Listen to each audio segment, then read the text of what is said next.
Hello, geometry. Welcome to lesson 12.5 on expected value. So when we talk about the expected value of a probability situation, right, we're really just talking about the mean. It's the exact same thing as the mean. Okay? And we'll talk about that as we go through. All right. Okay, so evaluate and apply expected value. So it says the table shows data on sales in 1 month for each item on a restaurant menu. To estimate future profits, the owner evaluates the average profit from each meal. So again, here it is, average profit from each meal. Based on the data, what is the average profit that the owner can expect to make? So this is where you take the expected value. It's the sum of the value of each outcome multiplied by the probability of the outcome. Okay? So if we take a look here, this is the fancy formula, right? So x1 is the frequency, the number, and then px1 is the probability. So number times the probability. So to find this situation, this expected value, we're going to take the, for this case, the profit per serving, so 0.34, and we're going to multiply by 0.12, which is the probability. We're going to add that to 0.41 times the probability of 0.07. Make sure you know a single digit percentage is 0.07, right? Plus 0.64 times 0.45 plus 0.73 times 0.36. Now, in a good, or in any probability distribution, this should add up to 1, right? So 12 plus 9, or 12 plus 7 is 19. 19 and 45 is 64. 64 and 36 is 100%, right? We want to make sure we account for 100% of the data. So you can just type all this into Desmos all at once, right? I'm not going to do it right now. I already did it ahead of time. So you would get here an estimated number of 0.6203. Now, sometimes it makes sense to round to whatever. So this is money, right? Profit per serving. So this would be 62 cents. So we're going to say that the expected value, the average profit that we make per meal is 62 cents. All right, so you think that's not very high, right? I mean, you got to have a lot of people come into your restaurant to multiply 62 cents times, that number.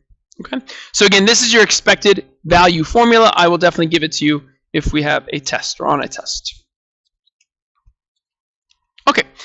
So part B. So same kind of problem. So it says the owner expects to earn this, right? And again, they didn't round, we rounded. What is the expected profit for the next 200 meals, right? So 200 is like your end value, right? So to find the expected profit, we're going to just take that expected value of 0.6203, our mean, right? This is our mean. And we're going to multiply by the number n. So we're going to take 0.6203 and times it by 200. And I get in the calculator 124.06. Don't have to round. So that would be $124.06. So that is how much I expect as the owner to make in the next 200 meals being ordered. And again, remember, this is an average, right? So some are less than 62 cents. Some are more than 62 cents. But on the average, it should come out to about this total. All right, next. So expected payoffs, right? This is a very cool concept, I feel. So it says a charity is considering a fundraising event in which donors will pay $1 to spin the wheel 3 times. What is the expected payoff for the charity for each game? So you see this all the time when people do fundraisers, right? Like they sell a car, they, whatever. So in this situation, right, I'm going to pay $1 to spin the wheel 3 times, right? Okay. So if I spin the wheel 3 times and I get 3 even numbers, I win $4 worth of items, right? So if I spin and get 3 even numbers, I win $4. So as the person, I paid 1, but I win 4. So that person gets $3. Now, from the charity's perspective, so this is the person's, from the charity's perspective, they earned 1 when the person spent, but then they owe 4 when that person wins. So they actually have to pay out or they lose $3, right? So think about that, right? That's if this happens. Otherwise, any other event, right, the charity makes $1. Okay? So we need to look at 2 situations. What's the probability that a person will get 3 evens when they spin? Well, the even numbers are 2, 4, and 6. So each spin is independent, right? So there's a 3 out of 6 chance on the first spin, a 3 out of 6 on the second spin, a 3 out of 6 on the third spin, right? That's 1/2 times 1/2 times 1/2. That's a 1/8. That's the probability of getting 3 evens, 1/8. Now, the probability of not getting 3 evens is everything else. So we're going to use the idea of a complement, right? This is a complement. Complement. And if you remember from our earlier talk, when we do a complement, it's just 1 minus the probability of getting 3 E's. So 1 minus the probability of getting 3 evens. And that would be 1 minus 1/8. 1 is 8/8. And 8/8 minus 1/8 is 7/8. So there you go. So here's our two situations. Either the person gets, they either get 3 evens or they don't, right?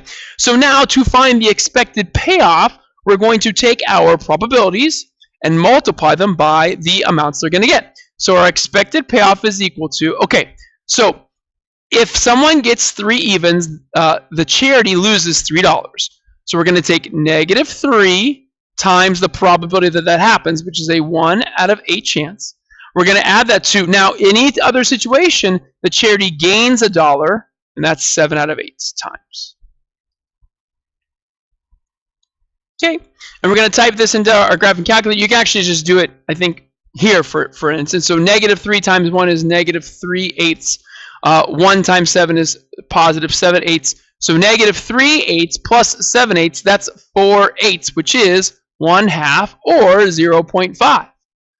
So what is to be expected for the charity is that every time a person donates, the charity should expect to actually keep 50 cents out of that dollar they give. Because there are going to be enough times where someone does roll or spin 3 evens. Okay? So again, you know, when people do fundraising, you say, okay, if I pay $20, right, I have a chance to win a $30,000 car.